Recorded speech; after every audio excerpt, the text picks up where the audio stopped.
जब वो CEO wife मुझे देखती है तो मैं सारे डॉक्यूमेंट्स छोड़कर उसकी कंपनी के ह्यूज ग्रुप के खिलाफ पूरा कॉन्फ्रंटेशन करने के लिए तैयार होता हूं, जिस पर उसे अचानक एहसास होता है कि उसका हस्बैंड मैं ही हूं और वो खुद को कंट्रोल नहीं कर पाती है। लेकिन जैसे ही वो डिवोर्स पेपर देखती है जो मैं उसे देता हूं, वो एकदम फ्रीज हो जाती है, जिस पर लिखा होता है कि मैं एम्प्टी हैंड्स चला जाऊंगा, यहां तक कि चाइल्ड कस्टडी भी छोड़ दूंगा। हमारी मैरिज कब से सिर्फ नाम की रह गई है और मैं इसे अब और कंटिन्यू नहीं करना चाहता हूं। जिस पर मैं कहता हूं, साइन कर दो, ये हम दोनों के लिए बेहतर है। तुम और तुम्हारी मॉम दोनों चाहती हो कि जियांग कान्ह नियन तुम्हारा सन इन लॉ बने, तो मैं खुद ही उसके लिए जगह छोड़ देता हूं। ये कहकर मैं उस केज से बाहर निकल जाता हूं जिसे फैमिली कहा जाता है, जिसके बाद मुझे लगता है कि वो समझदारी दिखाएगी और डिवोर्स साइन कर देगी, लेकिन वो फिर से उसे फाड़ देती है। मैं बचपन से ही सु फैमिली में सन इन लॉ बनने के लिए पाला गया था और 20 साल की एज में मेरी शादी टोथन उयन से हो जाती है। फिर 22 साल की एज में हमारा एक बेटा होता है, सोनियम थन। वो बिल्कुल तोथन उयन जैसा है, हमेशा क्वाइट रहता है और कभी खुद से मेरे पास नहीं आता। लेकिन कल रात पहली बार वो खुद मेरे पास आता है और कहता है, पापा, जियांग अंकल मरने वाले हैं, उनकी लास्ट विश है कि वो मॉम से शादी करें, क्या आप मॉम से डिवोर्स कर सकते हो? जिस पर उस मोमेंट में मैं पूरी तरह टूट जाता हूँ और सोचता हूँ कि अब बस डिवोर्स ही सही है। सुबह ब्रेकफास्ट के समय मैं खुद तो थानहा उयेन को डिवोर्स पेपर देता हूँ और कहता हूँ कि मैंने सारी रात बेटे की बातों के बारे में सोचा है। अगर उसे जियांग कान्ह नियन इतना पसंद है तो मैं कस्टडी भी छोड़ दूंगा। मैं एम्पटी हैंड्स चला जाऊंगा। एसेट्स तुम बच्चे के नाम कर देना, उसे ही सपोर्ट मान लेना। जिस पर तो थाना ह्वेन कॉफी कप रखकर ऊपर देखती है और कहती है, क्या तुम मुझसे बात कर रहे थे? मैं उसके कान में लगे ब्लूटूथ ईयरफोन को देखता हूं और समझ जाता हूं कि मेरी एक भी बात उसने नहीं सुनी, जिस पर मेरे अंदर एक हेल्पलेस फीलिंग उठती है, क्योंकि हर बार उससे बात करने पर मुझे यही इग्नोरेंस मिलता है। फिर मैं सीधे डिवोर्स पेपर के लास्ट पेज पर पलटता हूं और कहता हूं, साइन कर दो, ज्यादा टाइम नहीं लगेगा। जिस पर वो मुझे देखती है और पेपर खोलने ही वाली होती है। तभी हमारा बेटा दौड़ता हुआ आता है और कहता है, मॉम जल्दी चलो, जियांग अंकल इंतजार कर रहे हैं। जिस पर मैं उसका हाथ पकड़ लेता हूं और कहता हूं, पहले साइन करो।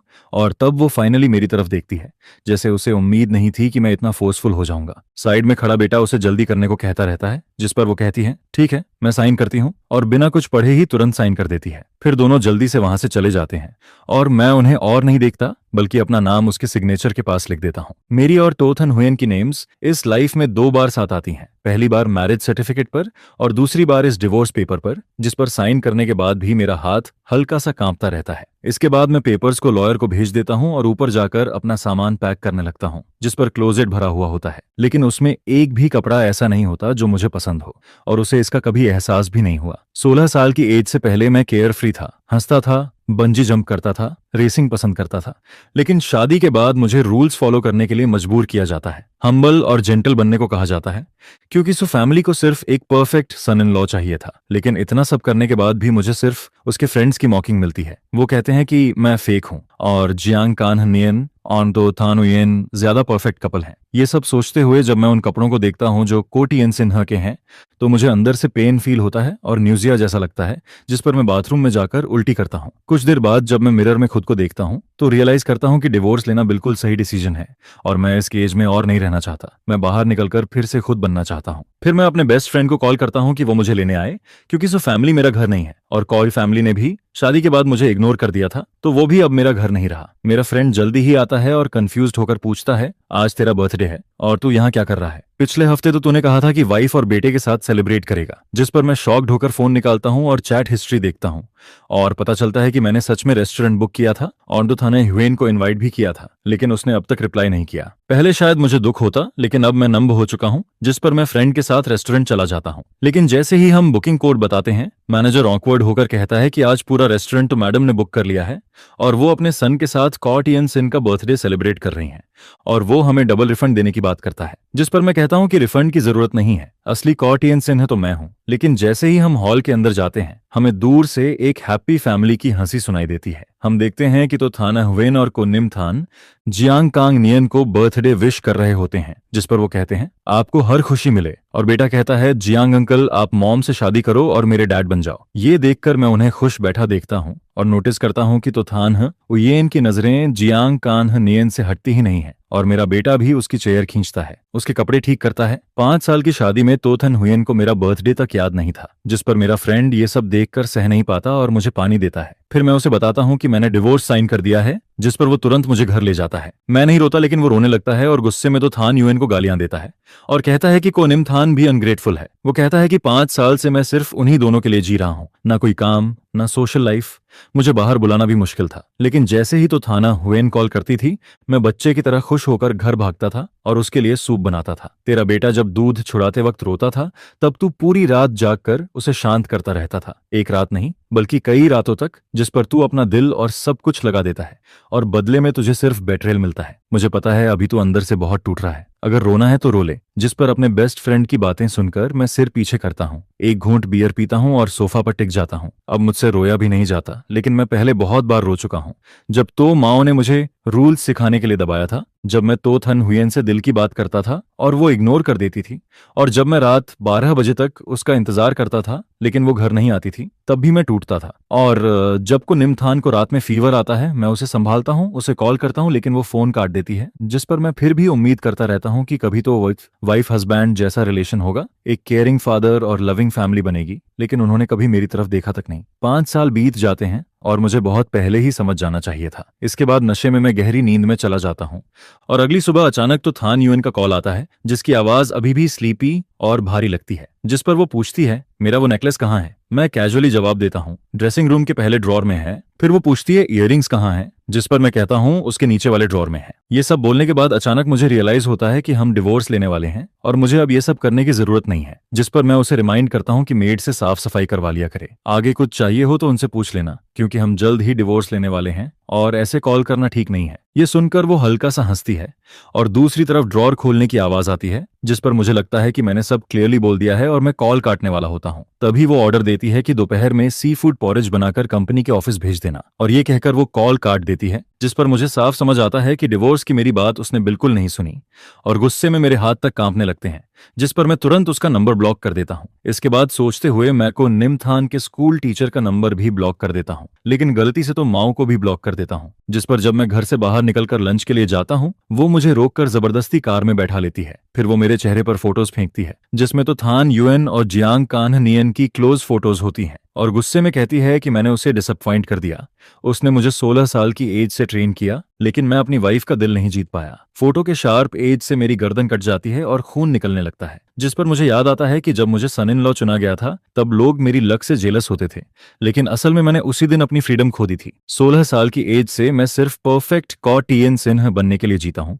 दबाव इतना था कि सांस लेना मुश्किल हो जाता है। जिस पर 12th में मैं जानबूझकर रिबेलियस बनता हूँ, रिलेशनशिप करता हूँ ताकि ये मैरिज टूट जाए, लेकिन तो थान यूएन कुछ नहीं कहती। भले ही हमारी शादी को 5 साल हुए हैं, लेकिन मैं 10 साल से कंट्रोल हो रहा हूँ और अब मैं और नहीं सह सकता। जिस पर मैं साफ कहता हूं कि हमने डिवोर्स साइन कर दिया है, मैं कस्टडी नहीं ले रहा और एम्प्टी हैंड्स जा रहा हूं।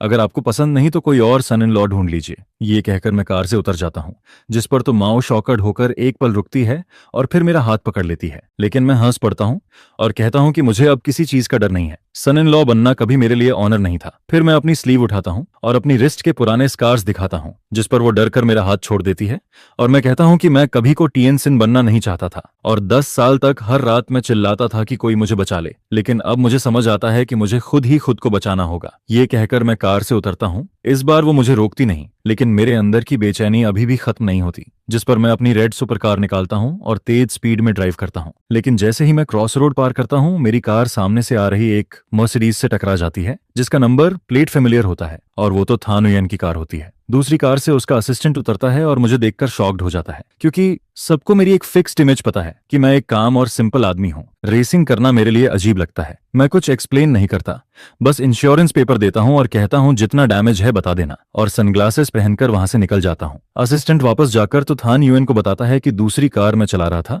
जिस पर वो बस ठंडे अंदाज में कहती है चलो, जैसे उसे कोई फर्क ही नहीं पड़ता। लेकिन 3 घंटे बाद हम फिर से मिलते हैं, जब वो अपने पार्टनर के साथ रेसिंग ट्रैक पर आती है, जहां एक red racing car first position जीतती है। और ड्राइवर जब उतरता है तो उसका टॉल और अट्रैक्टिव लुक सबका ध्यान खींचता है, जिस पर खुद तो थाना हुएन भी इम्प्रेस्ड हो जाती है। लेकिन जैसे ही वो हेलमेट हटाता है, असिस्टेंट शॉक्ड होकर कहता है, ये तो कॉ टिएन सिन्हा है। जिस पर तो थाना हुएन कुछ नहीं कहती, लेकिन आसपास की लड़कियों की नजरें उस पर देखकर वो हल्का सा अनकंफर्टेबल फील करती है। और मैं जब उसकी नजरों को नोटिस करता हूँ तब भी मैं उसकी तरफ नहीं देखता, क्योंकि सालों से जब भी हम कैजुअली मिलते हैं वो मुझे ऐसे इग्नोर करती है जैसे मैं कोई स्ट्रेंजर हूँ। इसलिए जब रेसिंग इवेंट के ऑर्गेनाइजर्स हमें इंट्रोड्यूस करते हैं, मैं भी ऐसे बिहेव करता हूँ जैसे मैं तो थान उयन को जानता ही नहीं हूँ। जिस पर लोग कहते हैं कि तोटोंग से मिलकर अच्छा लगा, लेकिन वो हमेशा की तरह कोल्ड एक्सप्रेशन बनाए रखती है और माहौल ऑकवर्ड हो जाता है। तभी जियांग कान्हनियन की आवाज आती है, थान उयन, काम खत्म हुआ या नहीं? अगर हो गया हो तो चलो कंपनी में लंच करते हैं। जिस पर मैं पीछे मुड़कर देखता हूँ और उसे कार से उतरते हुए देखता हूँ। वो आते ही तो थाने ह्वेन की कमर पकड़ लेता है जैसे वहां कोई और है ही नहीं, और मुझे देखकर हल्की सी स्माइल भी देता है, जैसे उसे लगता है कि मैं उसका राइवल बनने के लायक भी नहीं हूँ। जिसके बाद वो दोनों वहां से चले जाते हैं और आसपास के लोग कहते हैं कि तोतोंग काम पर भी जियांग कान्हनियन को साथ रखती है। उनका रिलेशनशिप सच में बहुत स्ट्रांग है। जिस पर उसका असिस्टेंट मुझे अजीब नजरों से देखता है, जैसे सोच रहा हो कि दुनिया में मुझ जैसा यूजलेस आदमी भी होता है। मैं कुछ नहीं कहता और सीधा रेसिंग ट्रैक से निकल जाता हूँ और तुरंत लॉयर को कॉल करता हूँ कि डिवोर्स सर्टिफिकेट कब मिलेगा। जिस पर वो कहता है कुछ दिन और लगेंगे, और मैं सोचता हूँ कि 10 साल वेट कर चुका हूँ तो 7 दिन और सही। लेकिन मेरा माइंड अभी शांत ही हुआ था कि तो थाना ह्वेन के असिस्टेंट का कॉल आता है, जो पूछता है कि आप कब चीजें लेकर आएंगे, और बताता है कि स्कूल टीचर कह रही हैं आपका फोन रीचेबल नहीं है और बच्चे का हैंडमेड होमवर्क अभी तक नहीं पहुंचा।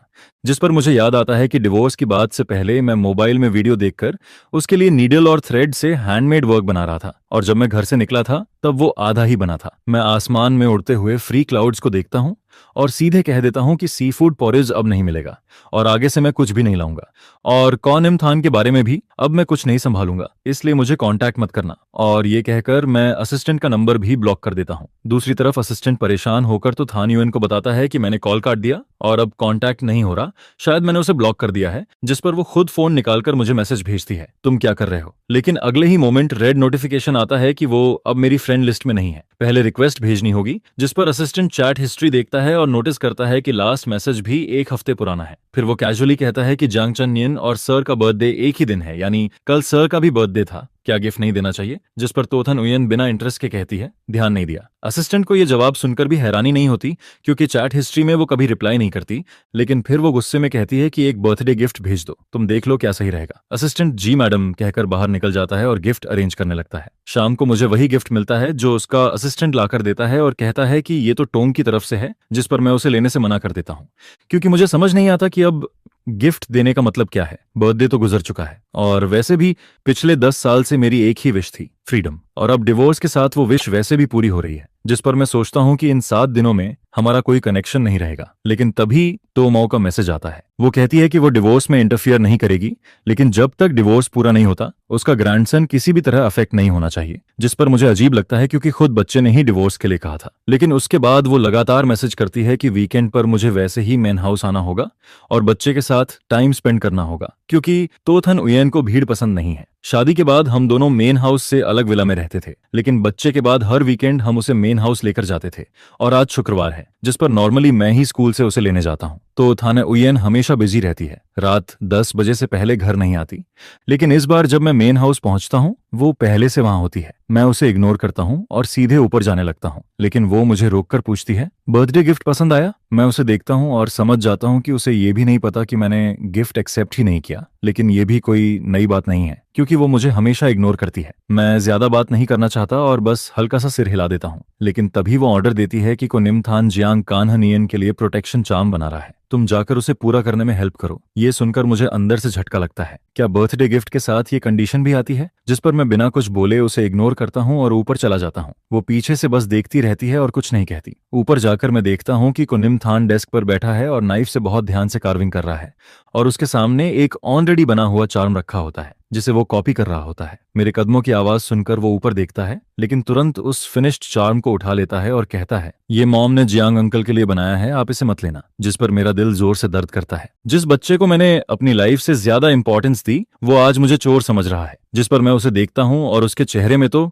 थाना उयेन की झलक साफ दिखती है और अंदर से एक कड़वाहट उठती है। मैं धीरे से कहता हूँ, तुम्हें मुझसे डरने की जरूरत नहीं है। मैंने कभी किसी का कुछ लेने की कोशिश नहीं की, और वैसे भी मैं और तुम्हारी मॉम जल्द ही डिवोर्स लेने वाले हैं और बहुत जल्द जियांग अंकल तुम्हारे नए डैड बन जाएंगे। कुयेन तोजो, तुम एक बच्चे के सामने इस तरह उल्टा सीधा बोलते हो, जिस पर क्या तुम अभी भी एक अच्छे फादर हो? यह शायद सबसे लंबी बात है जो तो थाना उयेन ने मुझसे कही है। जिस पर मैं मुड़कर उसके ठंडे चेहरे को सीधा देखता है, हल्का सा मुस्कुराता है। हाँ, मैं ही बुरा हूँ। जिस पर तुम इसके लिए कोई अच्छा फादर ढूंढ लो। यह कहकर जैसे ही मैं दरवाजे की तरफ बढ़ता है, तभी कॉ येंटू और तो थाना हुएन आगे आकर मेरा हाथ पकड़ लेते हैं, जिसकी आवाज अचानक भारी होकर वार्निंग जैसी लगती है। लेकिन तभी अचानक को निमथान का फोन घड़ी बज उठता है, जिसे सुनकर वह खुश होकर बोलता है, माँ, अंकल जियांग वीडियो कॉल कर रहे हैं। जिस पर अगले ही पल तो थाना हुएन मेरा हाथ छोड़ देती है और मैं उसे फोन उठाने जाते हुए देखता है, जिसका चेहरा जो अभी तक ठंडा था अब मुस्कुराने लगता है। यह देखकर मुझे अचानक सब बेकार सा फील होता है। जिस पर बिना कुछ बोले मैं गेस्ट रूम में लौट जाता है और दरवाजा बंद कर देता है। कमरा काफी पुराना है, जबकि जून का महीना है, फिर भी मुझे ऐसा फील होता है जैसे मैं किसी ठंडी जमीन के नीचे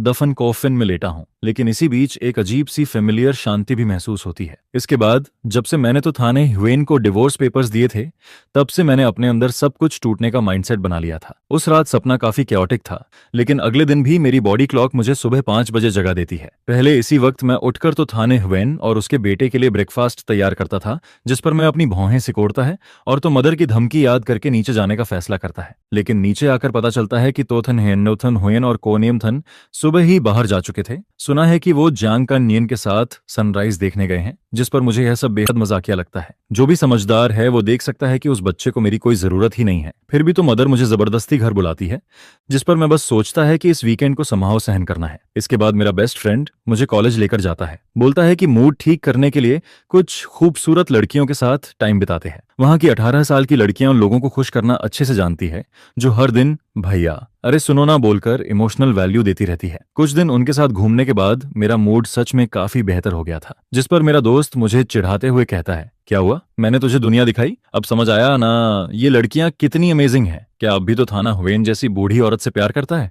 जिस पर मैं सीधा बोलता है, खत्म हो गया। ये सुनकर वह और एक्साइटेड होकर कहता है, बस यही सही है, तुझे बहुत पहले डिवोर्स ले लेना चाहिए था। कौन नहीं चाहेगा किसी केयरिंग लड़की को? उस कोल्ड हार्टेड तो थाना हुएन के बजाय तू किसी अच्छी ओबीडियंट लड़की से शादी कर, जिंदगी सेट हो जाएगी। मैं हंसते हुए उसकी बात में साथ देने ही वाला था, तभी पीछे से खांसी की आवाज आती है। जिस पर मुड़कर देखता है तो थाना हुएन अपने असिस्टेंट के साथ खड़ी होती है। मैं उसे इग्नोर करता है और दोस्त को लेकर जाने लगता है, लेकिन इस बार वह मुझे रोक लेती है। एक पार्टी है, तुम्हें मेरे साथ चलना है। यह कहकर वह मुझे बिना मौका दिए सीधा कार में खींच लेती है। कार में बैठकर भी मैं थोड़ा कंफ्यूज्ड रहता है, क्योंकि मेरी यादों में तो थाना हुएन हमेशा मुझे इग्नोर करती थी, जैसे मैं एग्जिस्ट ही नहीं करता। लेकिन अभी उसका यह डोमिनेटिंग बिहेवियर मुझे सिर्फ बेडरूम में ही पहले देखने को मिला था। तभी वह अचानक बोलती है, येंतु, हमारे जैसे फैमिली में लव नहीं, कंपैटिबिलिटी ज्यादा इंपॉर्टेंट होती है। जिस पर मैं कुछ सेकंड के लिए रुकता है, फिर समझ जाता है कि वह मेरे दोस्त से कही बातों का जवाब दे रही है। जिस पर मैं गुस्से में हंसता है, तो मतलब प्यार मायने नहीं रखता, केयरिंग होना भी जरूरी नहीं, बस तुम्हारे हिसाब से कंपैटिबल होना मतलब मैं चुपचाप सब सहता रहूं?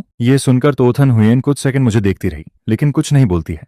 जिस पर अब मैं उसके इमोशन समझने की कोशिश भी नहीं करता। इसके बाद जब हम क्लब पहुंचते हैं, तब पता चलता है कि ये सिर्फ उसके दोस्तों की गैदरिंग है। पहले वह मुझे कभी ऐसी जगह नहीं लाई थी, और सच कहूं तो मुझे उसके दोस्त बिल्कुल पसंद नहीं आते, क्योंकि वो हमेशा मुझे नीचा दिखाते हैं, पपेट कहते हैं। इसलिए पूरे टाइम मैं बस चुपचाप बैठकर थोड़ा शराब पीता है और बाद में थोड़ा नशा होने पर वॉशरूम चला जाता है। जैसे ही मैं बाहर निकलता हूँ, पीछे से कोई पूछता है, आज तुम्हारा हस्बैंड ना मुस्कुरा रहा है ना तुम्हारी सुन रहा है, क्या बात है? जिस पर दूसरा कहता है, बाहर तो सब कह रहे हैं कि तुम लोग डिवोर्स लेने वाले हो। जिस पर तो थाना हुएन सीधा बोलती है, किसने कहा मैं डिवोर्स लेना चाहती हूँ? एक बार शादी हो गई तो मेरा हस्बैंड जिंदगी भर को येंतु ही रहेगा। ये सुनकर सब हैरान हो जाते हैं। जिस पर एक दोस्त कहता है, तुम सीरियस हो? लेकिन वह बस उसे देखती है, कुछ नहीं बोलती है। फिर वही दोस्त कहता है, याद है जियांग डायरेक्टर की वाइफ? उसने भी अपने हस्बैंड को इग्नोर किया था, कंपनी में भी आने नहीं दिया और आज तक उसे वापस नहीं पा सकी। अगर तुमको येंतु के साथ रहना चाहती हो तो थोड़ा ध्यान रखना सीखो, वरना तुम्हारा भी वही हाल होगा। जिस पर वह बस ठंडे लहजे में कहती है, वह ऐसा नहीं करेगा।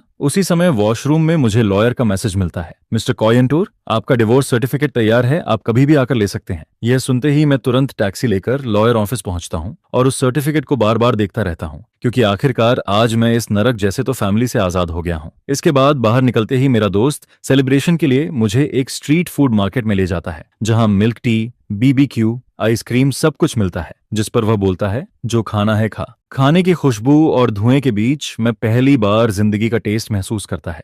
और उस रात हम बियर पीते हैं, जोर जोर से हंसते हैं, और आखिर में मेरी हंसी आंसुओं में बदल जाती है, क्योंकि 10 साल का दबाव आखिर खत्म हो गया था। शायद बहुत दिनों से दबा हुआ था, जिस पर मैं अपने बेटे को निमथान का नंबर ब्लैकलिस्ट से निकालकर उसे कॉल करता हूँ। फोन कनेक्ट होते ही मैं आंखों में आंसू लेकर बोलता है, को निमथान, चाहे तुम मुझे पसंद करो या नहीं, मैं तुम्हारा रियल फादर हूँ। जब तुम बीमार होते थे तो तुम्हारी देखभाल मैं करता था, तुम्हें पढ़ाता भी मैं था, लेकिन जिस दिन तुमने जियांग कान्हा नियन के लिए, एक आउटसाइडर के लिए मुझे बुरा कहा, वो अब तुम्हारा फादर नहीं रहा। और तुम भी मुझे फादर मत बुलाओ, तुम उसके लायक नहीं हो। जिस पर फोन के दूसरी तरफ से तोथन हुयन की ठंडी आवाज सुनाई देती है, चोयंतु, तुम क्या बोल रहे हो? यह सुनकर मैं एक पल के लिए रुक जाता है और समझ जाता है कि बच्चा उसके साथ ही है, जिस पर मैं तुरंत ताना मारते हुए हंसता है। तो मैडम, अगर तुम्हारे पास मुझे सिखाने का टाइम है तो अपने बेटे को ठीक से संभाल लो। क्या तुम्हें पता है, तुम्हारा बेटा मुझे कहता है कि मैं तुमसे डिवोर्स लेकर जियांग कान्हा नियन के लिए जगह छोड़ दूं। जिस पर मैं आगे बोलता है, मजेदार बात यह है कि मैंने तुम सबकी ये विश पूरी कर दी। यह कहकर मैं फिर से को निमथान का नंबर ब्लैकलिस्ट में डाल देता है। इसके बाद अगली सुबह मैं सीधा विदेश की फ्लाइट बुक कर लेता है, क्योंकि मुझे पता है कि कल मैं थोड़ा ज्यादा इमोशनल हो गया था, और जैसे ही डिवोर्स की बात बाहर जाएगी तो फैमिली मुझे बिल्कुल नहीं छोड़ेगी। शायद मुझे मजबूर करके घुटनों पर झुका दे और तोथन हुयन से फिर शादी करने को बोले, या किसी दूसरी रिच फैमिली में मेरी शादी फिक्स करने की कोशिश करे। जिस पर मैं फैसला करता है कि मुझे इस शहर से भागना होगा और कभी वापस नहीं आना है। दोस्तों से गुड बाय बोलकर मैं अपना सामान पैक करता है और घर से बाहर निकलता है। लेकिन जैसे ही दरवाजे पर पहुंचता है, सामने तो थाने हुयन की कार खड़ी दिखती है, जिसमें से वह को निमथान के साथ उतरकर मेरी तरफ आती है। जिस पर वह बच्चे से कहती है, को निमथान, अपने फादर से सॉरी बोलो। यह सुनकर बच्चा अपना छोटा सा चेहरा नीचे करता है, कपड़े पकड़कर धीरे से बोलता है, पापा सॉरी, मैंने आपको डांटा, मैंने गलत कहा कि आप और माँ डिवोर्स ले लो, मुझे माफ कर दो। जिस पर मैं शांत होकर बोलता है, सॉरी की जरूरत नहीं है, जो कुछ छोड़ना था मैं सब छोड़ चुका हूँ, अब कुछ भी बाकी नहीं है। लेकिन जैसे ही मैं यह बोलता है तो थाना हुयन खुद बोल पड़ती है, मैंने को निमथान को अच्छे से नहीं सिखाया, इसमें मेरी भी गलती है। यह सुनकर मैं थोड़ा चौंक जाता है, क्योंकि मैंने कभी उसे खुद से सॉरी बोलते नहीं देखा था। लेकिन जो डैमेज हो चुका है, क्या एक सॉरी से सब ठीक हो सकता है? इसी बीच मुझे याद आता है कि मेरे पास एक चीज है जो मैं ओरिजिनली एयरपोर्ट से कुरियर करने वाला था। जिस पर मैं सीधा कहता है, तो थाना हुयन, अगर तुम्हें सच में गिल्ट है तो मुझे एयरपोर्ट छोड़ते को छोड़ दो। जिस पर वह पूछती है, तुम कहाँ जा रहे हो? और मैं जवाब देता है, क्या मेरा खुद का कोई काम नहीं हो सकता? यह सुनकर वह पहली बार थोड़ा कंफ्यूज्ड फिर दिखती है, लेकिन मैं उसकी तरफ ध्यान नहीं देता, क्योंकि उसी ने मुझे इस केज में डाला था और अब वही मुझे यहां से विदा करे, यही सही है। इसके बाद पूरे रास्ते हम दोनों चुप रहते हैं, और एयरपोर्ट पहुंचने से पहले मैं उसे एक छोटा सा बॉक्स देता है, ये आखिरी गिफ्ट है। जिस पर वह थोड़ा रुकती है, लेकिन फिर भी ले लेती है और धीरे से बोलती है, थैंक यू। तभी को निमथान पूछता है, मेरे लिए क्या है? जिस पर मैं कहता है, तुम्हारा भी उसी में है। फिर मैं आगे बोलता है, इसे 1 घंटे बाद खोलना। इसके बाद वह रेयर तरीके से मुझे कहती है, जल्दी वापस आना। जिस पर मैं बस मुस्कुराता है, कुछ नहीं बोलता और मुड़कर चला जाता है, क्योंकि मैं जानता है कि अब मैं कभी वापस नहीं आऊंगा, मुझे अपनी फ्रीडम ढूंढनी है। तो थाना हुयन मेरी पीठ को जाते हुए देखती रहती है, और उसके दिल में एक अजीब सा फीलिंग उठने लगता है, जिस पर वह तुरंत बॉक्स खोलना चाहती है, लेकिन को निमथान उसे रोक देता है। माँ, हमने प्रॉमिस किया है, 1 घंटे बाद खोलेंगे। इसके बाद 1 घंटे तक वह कुछ भी काम में फोकस नहीं कर पाती, बार बार उस बॉक्स को देखती रहती है, और आखिरकार टाइम पूरा होने पर को निमथान जल्दी से बॉक्स खोलता है। माँ, इसमें क्या है? जैसे ही बॉक्स खुलता है तो थाने हुयन मुड़कर देखती है, और अंदर सिर्फ एक डिवोर्स सर्टिफिकेट रखा होता है। बच्चा उसे देखकर पूछता है, माँ ये क्या है? ये तो गिफ्ट होना चाहिए था। जिस पर तोथन हुयन का दिमाग एकदम ब्लैंक हो जाता है। वह तुरंत बॉक्स छीन लेती है और उसके हाथ कांपने लगते हैं। अंदर रखा वो लाल सर्टिफिकेट उसे ऐसे दिखता है जैसे कोई इंसान जो हमेशा घर में था, लेकिन जिसे हमेशा इग्नोर किया गया। जिस पर उसके दिल में अचानक डर पैदा होता है, और वह गहरी सांस लेकर उसे खोलती है। जैसे ही उसमें अपना और कॉयंतु का नाम देखती है, उसकी आंखें चौड़ी हो जाती हैं और वह जोर से उसे बंद कर देती है। इसके बाद वह तुरंत मुझे कॉल करने जाती है, लेकिन याद आता है कि मैं फ्लाइट में हो सकता हूं। जिस पर वह गुस्से में असिस्टेंट को कॉल करती है, अभी पता लगाओ कि वह कहां गया है और उसे तुरंत वापस लाओ। फिर वह आगे बोलती है, और ये भी पता करो कि ये डिवोर्स सर्टिफिकेट किसने बनाया, बिना अग्रीमेंट, बिना कोर्ट के ये कैसे पॉसिबल है। उसकी आवाज में गुस्सा और डर दोनों होता है, जिसे वह खुद भी नहीं समझ पाती। जिस पर दूसरी तरफ असिस्टेंट डर जाता है, क्योंकि उसने उसे कभी ऐसे नहीं देखा था। इसके बाद कोनिंग हुयन ऑफिस में इधर उधर घूमती रहती है। उसका अनईजीनेस बढ़ता जाता है, और आखिर में वह मुझे फ्रेंड रिक्वेस्ट के साथ मैसेज भेजती है, ये सब क्या है? तुम कोई बच्चे नहीं हो, ऐसा चाइल्डिश प्रैंक क्यों कर रहे हो? फिर वह लिखती है, लैंडिंग के बाद रिप्लाई करना, मैं और निमथान दोनों तुम्हारी चिंता कर रहे हैं। थोड़ी देर रुककर वह फिर लिखती है, अगर कोई प्रॉब्लम है तो हम बैठकर बात कर सकते हैं। तुम्हें ये सब करने की जरूरत नहीं थी। तुम एक फादर हो, बच्चे नहीं। लेकिन उसके सारे मैसेजेस बिना जवाब के रह जाते हैं, जिस पर वह थककर चेयर पर बैठ जाती है और अपना सिर पकड़ लेती है। सो नियमथन अभी तक एक तरफ चुपचाप ब्लॉक से खेल रहा होता है। तभी वह अपना छोटा सा चेहरा उठाता है और मासूमियत से पूछता है, माँ, क्या ये गिफ्ट पापा का मतलब है कि वो आपसे डिवोर्स लेना चाहते हैं? यह सुनकर तो थन हुयन के सीने में जैसे कुछ अटक जाता है। न सही से सांस ले पाती है, न निगल पाती है, जिस पर उसके दोस्तों की बातें बार बार उसके कानों में गूंजने लगती है। काफी देर बाद वह मुश्किल से बोलती है, कोयंतु, क्या तुम सच में मुझसे पूरी तरह डिसअपॉइंट हो गए? इसी बीच इंतजार का समय और भी भारी लगने लगता है। तो थान युएन बार बार घड़ी देखती है, बार बार मैसेज भेजती है, लेकिन एक भी रिप्लाई नहीं आता, जिस पर उसके दिल में एक अजीब सी हर्ट फीलिंग उठने लगती है। वह सोचती है, सब कुछ तो ठीक चल रहा था, इतने सालों से हम साथ थे, फिर अचानक ऐसा क्या हुआ कि उसने डिवोर्स ले लिया और बिना कुछ बोले चला भी गया? तभी अचानक फोन बजता है, जिसे सुनकर वह बिना देखे तुरंत उठा लेती है और बोल पड़ती है, कोयंतु, अब तुम्हें कॉल करने का टाइम मिला? मैंने इतने मैसेज भेजे, रिप्लाई क्यों नहीं किया? लेकिन दूसरी तरफ कुछ सेकंड की चुप्पी के बाद आवाज आती है, तो मैडम, मैं असिस्टेंट बोल रहा हूँ। यह सुनते ही वह फोन की तरफ देखती है और जो थोड़ी एनर्जी वापस आई थी वो भी खत्म हो जाती है, जिस पर वह माथा दबाते हुए धीमी आवाज में बोलती है, सॉरी, मैं थोड़ा जल्दी रिएक्ट कर गई। कोई खबर मिली? जिस पर असिस्टेंट हिचकिचाता है और बोलता है, जी, हमने पता लगाया है, कहते आज सर ने विदेश की फ्लाइट ली है, लेकिन लैंडिंग के बाद की इन्फो। उसकी आवाज धीरे धीरे कम हो जाती है। यह सुनकर तो थन उयन का चेहरा काला पड़ जाता है और काफी देर बाद वह भारी आवाज में पूछती है, उस डिवोर्स सर्टिफिकेट का क्या हुआ? जांच हुई? जिस पर असिस्टेंट जवाब देता है, तुरंत, जी, एग्रीमेंट खुद सर ने साइन किया है, वेरिफिकेशन डिपार्टमेंट ने चेक किया है, सब सही है। यह सुनते ही उसका दबा हुआ गुस्सा फूट पड़ता है। क्या मतलब सब सही है? असिस्टेंट जल्दी से समझाता है, सर ने आपकी कोई भी प्रॉपर्टी नहीं ली, जॉइंट एसेट्स भी उन्होंने अपने हिस्से से सबको निमथान के नाम कर दिए और इसे चाइल्ड सपोर्ट बताया है, उन्होंने कस्टडी भी नहीं मांगी। यह सुनकर असिस्टेंट खुद भी घबरा जाता है, क्योंकि उसने कभी इतना क्लीन डिवोर्स नहीं देखा था जहां कोई कुछ भी न ले, बस चुपचाप चला जाए। उधर तो थन हुयन फोन काट देती है, हाथ में फोन पकड़े काफी देर तक बैठी रहती है, समझ नहीं पाती कि जो शादी इतनी स्टेबल लग रही थी वो अचानक टूट कैसे गई। जिस पर वह धीरे से खुद से पूछती है, कोई तो तुम्हें आखिर किस बात की डिससैटिस्फैक्शन थी? तभी स्टडी रूम का दरवाजा थोड़ा खुलता है और कुनिम थान अंदर आता है। उसके पैरों से लिपटकर एक्साइटेड होकर बोलता है, माँ, मैंने अंकल जियांग से पूछा, डिवोर्स का मतलब है मुझे नया पापा मिलेगा, तो आप जल्दी अंकल जियांग से शादी कर लो, मैं उन्हें नया फादर बनाना चाहता हूँ। यह सुनकर तो थन हुयन को ये बात बहुत चुभती है और पहली बार वह गुस्से में बोलती है, तुम्हें क्या पता, आगे से ऐसी बात मत कहना, तुम्हारा सिर्फ एक ही फादर है, कोई नया नहीं। जिस पर बच्चा डर जाता है और रोते हुए बोलता है, मुझे नया फादर चाहिए, मुझे वो पुराने वाले नहीं चाहिए, वो तो बस नैनी जैसे है। यह सुनकर तो थाना हुयन का गुस्सा और बढ़ जाता है।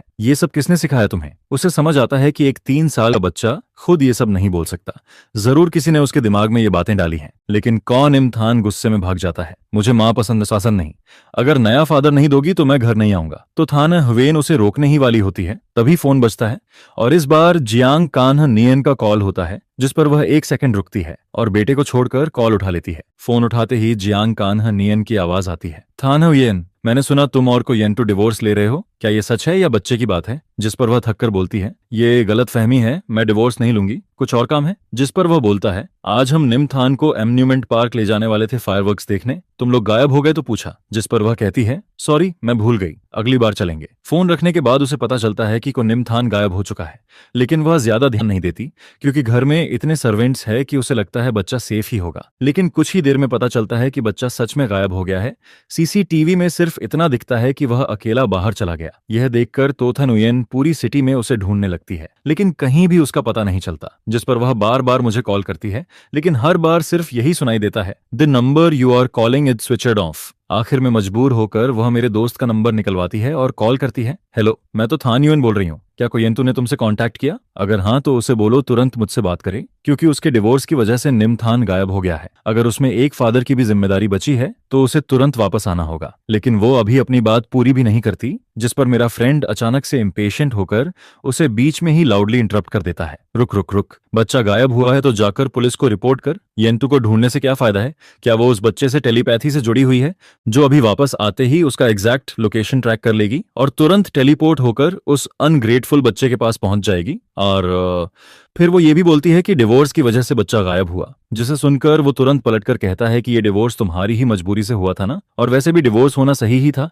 क्योंकि तुम और वो अनग्रेटफुल बच्चा दोनों ही अच्छे नहीं हो। इसके बाद फोन अचानक कट हो जाता है, लेकिन उसी पल फिर से रिंग होने लगता है, जिस पर पता चलता है कि कॉल जियांग कान नियन का है। तो थान हुएन जल्दी से कॉल उठाती है, लेकिन बस इतना ही सुन पाती है कि कोई निम थान को किडनैप करने की कोशिश कर रहा है, उसे छोड़ दो, केयरफुल रहो। जिस पर अचानक कॉल कट हो जाता है। यह सुनते ही तो थान हुएन तुरंत लोगों को जियांग कान नियन के फोन सिग्नल को ट्रैक करने के लिए भेज देती है, और फिर जब वो लोग लोकेशन पर पहुंचते हैं तो देखते हैं कि जियांग कान्ह नियन और को निम थान दोनों ही अनकॉन्शियस पड़े होते हैं। हाईवे के किनारे ढलान पर जियांग कान्ह नियन के शरीर पर कई स्क्रैचेस होते हैं।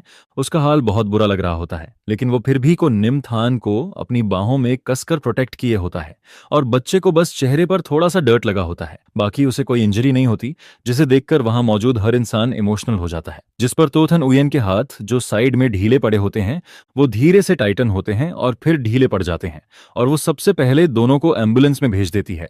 फिर फ्लैशिंग रेड ब्लू लाइट्स को दूर जाते हुए देखती है, और आखिरकार अपने असिस्टेंट से कहती है कि जियांग कान्ह नियन पिछले कुछ दिनों से क्या कर रहा था, इसकी पूरी डिटेल निकालो, कोई भी क्लू मिस नहीं होना चाहिए।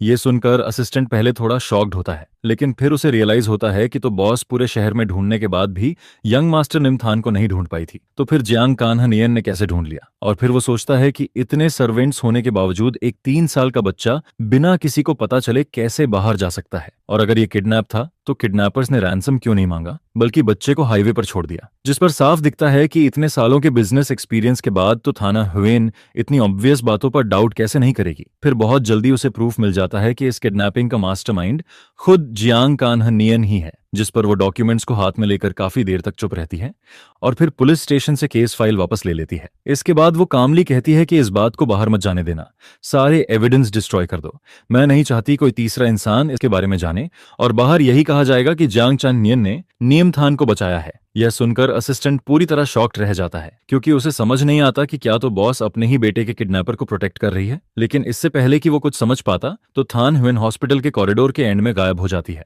फिर वो पेशेंट रूम का डोर खोलती है, जहां जियांग कान्ह नियन बेड पर टिककर बैठा होता है। उसका चेहरा पैल लग रहा होता है, जिसे देखकर वो हल्का सा फ्रॉन करती है, और उसकी नजरों में सस्पिशन नजर आता है। जिस पर जियांग कान्ह नियन हल्की खांसी के साथ वीक आवाज में पूछता है कि नियम थान कैसा है, वो ठीक तो है ना, वो अभी इतना छोटा है, ये सब उसके लिए बहुत बड़ा ट्रॉमा हो सकता है। और फिर वो येन टू को ब्लेम करता है कि वो बिना सोचे चला गया, अपने बच्चे की भी परवाह नहीं की, और ऐसा इरिस्पॉन्सिबल फादर दुनिया में कोई नहीं होता। यह कहकर वो उठकर जाने की कोशिश करता है, लेकिन जैसे ही वो तो थाना उयन के पास से गुजरता है वो उसे पकड़कर रोक लेती है, जिस पर वो कोल्ड टोन में कहती है कि कोई अच्छा पिता है या नहीं, इसका फैसला दूसरों को करने की जरूरत नहीं है। यह सुनकर जियांग कान्ह नियन ऊपर देखता है, और तो थान उयेन के कोल्ड एक्सप्रेशन को देखकर कुछ पल के लिए स्टन्ड रह जाता है, क्योंकि जो चेहरा हमेशा उसके लिए जेंटल रहता था वो अब पूरी तरह ठंडा और डरावना लग रहा होता है। फिर वो इमोशनल होकर कहता है कि इतने सालों का उनका रिलेशनशिप है, वो कोई आउटसाइडर कैसे हो सकता है, और फिर सॉफ्ट होकर बोलता है कि वो बस चिंता में बहक गया था। लेकिन किडनैपिंग की बात सच में बहुत शॉकिंग थी, और निम थान को वो बचपन से देखता आया है, इसलिए उसे उसके लिए बहुत बुरा लग रहा है। जिस पर तो थान उयन के हाथ फिर से टाइटन होते हैं, और उसकी नजरों में ठंडापन भर जाता है, और वो सीधा पूछती है कि अगर वो उसे इतना बुरा और डरावना समझता है तो फिर उसने निम थान को किडनैप करवाकर ये फेक ड्रामा क्यों रचा। यह सुनते ही जियांग कान्ह नियन का चेहरा स्टिफ हो जाता है, और वो इनोसेंट बनते हुए कहता है कि वो क्या बोल रही है, लेकिन तो थान उयन कुछ एक्सप्लेन नहीं करती, बस उसकी नजरों में डिसअपॉइंटमेंट साफ दिखती है, और वो कहती है कि प्रूफ वो ऑलरेडी डिस्ट्रॉय कर चुकी है, और अब वो उसके सामने या येन टू के सामने कभी ना आए। इसके बाद वो कहती है कि वो उसे एब्रॉड भेज देगी और उसकी फ्यूचर लाइफ भी सेटल कर देगी, लेकिन वो वापस कभी ना आए। यह कहकर वो जाने लगती है, लेकिन जियांग कान्ह नियन पीछे से उसे पकड़ लेता है और कहता है कि उसे मत छोड़ो, अगर उसने कुछ गलत किया है तो वो बदल सकता है, क्योंकि इतने सालों से वो साथ हैं। लेकिन तो थाना हुएन बिल्कुल भी अफेक्ट नहीं होती, और उसका हाथ पकड़कर उसे हटाने लगती है, जिस पर वो पैनिक होकर कहता है कि उससे शादी कर लो। फिर वो जस्टिफाई करता है कि वो बस जल्दी में था, और वो सिर्फ उस इंसान से शादी करना चाहता है जिससे वो प्यार करता है, और वो ये भी कहता है कि वो नियम थान को भी अपनाएगा। यह सुनकर तोथन उयन उसका हाथ झटक देती है और कोल्ड आइज से कहती है कि जिसे वो प्यार करता है वो तो उसकी डेड सिस्टर होनी चाहिए थी। जिस पर वो तुरंत कहता है कि वो हमेशा उसी से प्यार करता था, क्योंकि इतने सालों से वही उसके साथ थी, उसका ख्याल रखती थी, उसके बर्थडे तक याद रखती थी, और उसे कॉल करते ही सामने आ जाती थी। यह सुनते ही अचानक तो थाना हुएन के अंदर कुछ टूटता है, और वो पीछे हटती है और कहती है कि उसने जो भी किया वो सिर्फ अपनी सिस्टर की लास्ट विश की पूरी करने के लिए किया, और उसका उसके लिए कोई रोमांटिक फीलिंग नहीं है। और शादी का तो सवाल ही नहीं उठता। इसके बाद वो कहती है कि आज ही उसके अब्रॉड जाने का अरेंजमेंट हो जाएगा और उसे तुरंत निकल जाना चाहिए, और फिर बिना पीछे देखे रूम से बाहर चली जाती है। और फिर सीन शिफ्ट होता है फिनलैंड में, जहां मैं इन सब से पूरी तरह अनजान होता हूं और मुझे रेजिडेंस परमिट मिल चुका होता है और मैं लोकल यूनिवर्सिटी में एडमिशन के लिए अप्लाई करता हूं ताकि अपना सपना पूरा कर सकूं और एक डिप्लोमेटिक ट्रांसलेटर बन सकूं। इसके बाद एडमिशन से पहले मैं अपनी सेविंग्स से एक छोटा सा हाउस खरीदता हूं, जिसके बारे में कहा जाता है कि वहां विंटर में ऑरोरा भी दिखता है, जिसे सोचकर मैं एक्साइटेड फील करता हूं और अपने इंडिपेंडेंट लाइफ को लेकर काफी होपफुल रहता हूं, क्योंकि अब मैं अपने टाइम को खुद कंट्रोल कर सकता हूं। मैं खुद फिनिश लैंग्वेज सीखता हूं, जिसके साथ साथ जर्मन, जापानीज और स्पेनिश भी सीखता रहता हूं। और फिर यूनिवर्सिटी के सेकंड ईयर में मैं इंटरनेशनल स्टूडेंट्स के लिए स्पेशल ट्रेनिंग प्रोग्राम में सेलेक्ट हो जाता हूं, जिस पर मेरी लाइफ स्टडी और वर्क के बीच लगातार बिजी रहती है। इसके बाद मैं रेयरली ही अपने पास्ट को याद करता हूं, एंड थान यूएन के साथ मेरी शादी जैसे एक दूर की याद बन जाती है। और यहाँ इस जगह पर मैं सिर्फ खुद होता हूँ, एक कंप्लीटली इंडिपेंडेंट इंडिविजुअल। फिर फिनलैंड में 5वें साल में मैं सक्सेसफुली एम्बेसी में जॉब हासिल कर लेता हूँ और एक डिप्लोमेटिक ट्रांसलेटर बन जाता हूँ। लेकिन मुझे ये बिल्कुल भी पता नहीं होता कि इन 6 सालों में तो थान हियन ने मुझे ढूंढना कभी बंद नहीं किया होता। इसके बाद टो ग्रुप के सीईओ ऑफिस में असिस्टेंट एक्साइटेड होकर कहता है कि टो बॉस को सर के बारे में खबर मिल गई है। वो अभी फिनलैंड एम्बेसी में है, जिस पर तो थाना ह्वेन तुरंत खड़ी हो जाती है और उसके चेहरे पर लंबे समय बाद खुशी नजर आती है। यह देखकर असिस्टेंट भी शॉक्ड रह जाता है, क्योंकि उसने पिछले 6 सालों में तो बॉस को कभी मुस्कुराते नहीं देखा होता, और डिवोर्स के बाद तो बड़े बड़े कॉन्ट्रैक्ट साइन करने पर भी वो कभी ऐसे स्माइल नहीं करती थी। जिस पर तोथन उयन बाहर जाने लगती है, लेकिन डोर तक पहुंचकर वापस मुड़ आती है और कहती है कि मुझे उसकी करंट डिटेल्स चाहिए, तुरंत अरेंज करो। जिसे सुनकर असिस्टेंट तुरंत काम पर लग जाता है। इसके बाद उसके दिल में खुशी की लहर उठती रहती है और वो खुद को रोक नहीं पाती। हल्की सी मुस्कान उसके चेहरे पर आ जाती है और उसकी नजर डेस्क पर रखी 3 लोगों की फैमिली फोटो पर जाती है, जहां वो उसकी तस्वीर को हल्के से छूती है और धीरे से कहती है कि वो गलतफहमी जरूर खत्म करेगी और उसे वापस अपने पास लाएगी। दूसरी तरफ मैं कभी ये जानने की कोशिश नहीं करता कि तोथन उयन और को नियम थान अब कैसे हैं, क्योंकि मेरे हिसाब से शायद उन्हें वो हस्बैंड और फादर मिल गया होगा जो वो चाहते थे। इसके बाद मेरी daily life international conferences attend करने और डॉक्यूमेंट्स ट्रांसलेट करने में गुजरती है और मेरी लाइफ बिजी होने के साथ साथ स्टेबल भी रहती है। फिर एक दिन मेरे लीडर मुझे चाइनीज लैंग्वेज में एक न्यू एनर्जी प्रोजेक्ट फाइल देता है और वो फाइल मेरे सामने रखते हुए कहता है कि यंटू, हमारे डिपार्टमेंट में तुम्हारी वर्किंग एबिलिटी सबसे बेस्ट है और ये project Finland trade promotion bureau के लिए बहुत इंपॉर्टेंट है, इसलिए तुम इसे जल्दी कंप्लीट करो। जिस पर मैं थिक प्रोजेक्ट फाइल को देखकर कॉन्फिडेंट स्माइल करता हूं और कहता हूं कि सर आप टेंशन मत लीजिए, मैं इसे जरूर कंप्लीट कर दूंगा। लेकिन जैसे ही मैं फाइल खोलता हूं, मुझे पता चलता है कि ये तो ग्रुप का प्रोजेक्ट है। यह देखते ही तोथन हियन की फेमिलियर इमेज मेरे दिमाग में फिर से आ जाती है, जिस पर मैं डीप सांस लेकर खुद को काम करता हूं और सोचता हूं कि उनका प्रोजेक्ट पूरी दुनिया में फैला हुआ है, तो फिनलैंड में आना कोई बड़ी बात नहीं है, शायद ये सिर्फ कोइंसिडेंस हो। इसके बाद मैं लगातार कई रातों तक जागकर प्रोजेक्ट ट्रांसलेट करता हूं और फिर कंप्लीटेड फाइल लेकर बॉस के ऑफिस का डोर नॉक करता हूं, जिस पर वो कुछ पेजेस देखकर बार बार सिर हिलाता है और मेरी तारीफ करता है कि मैं सच में टैलेंटेड हूं। लेकिन मैं उसके नेचर को जानता हूं कि जब वो ज्यादा तारीफ करता है तो जरूर कुछ काम निकलने वाला होता है। फिर भी अच्छी बातें सुनकर अच्छा लगता है, क्योंकि कई कोलेग्स इसी में फंस जाते हैं। जिस पर मैं सीधे बोल देता हूं कि सर सीधे काम बताइए, ज्यादा प्राइस मत कीजिए, नहीं तो मेरा कॉन्फिडेंस आसमान छूने लगेगा। ये सुनकर वो कहता है कि तो ग्रुप जल्द ही फिनलैंड आने वाला है एनर्जी प्रोजेक्ट इंस्पेक्शन के लिए और फिनलैंड साइड भी इसे बहुत सीरियसली ले रहा है। फिर वो कहता है कि इस बार डिप्लोमेटिक ट्रांसलेशन का काम मैंने तुम्हें असाइन किया है और साथ ही कैजुअली बोलता है कि लाइफ में बैलेंस भी जरूरी है और तुम अभी सिंगल हो ना, एंड दो ग्रुप का रिप्रेजेंटेटिव एक यंग टैलेंटेड पर्सन है, तो तुम दोनों को इंटरेक्ट करना चाहिए। यह सुनकर मेरे दिल में अचानक झटका सा लगता है और मैं सोचने लगता हूं कि क्या वो तो थाना उयेन ही होगी, लेकिन फिर खुद को समझाता हूं कि ऐसा कोइंसिडेंस शायद नहीं होगा। इसके बाद जब टो ग्रुप का रिप्रेजेंटेटिव फिनलैंड पहुंचता है तो बॉस मुझे एयरपोर्ट लेकर जाता है और रास्ते में कहता है कि फिनलैंड साइड ने उनके लिए डिनर अरेंज किया है और ज्यादा फॉर्मल होने की जरूरत नहीं है, तुम आराम से ट्रांसलेशन करना। फिर वो कहता है कि वो मुझे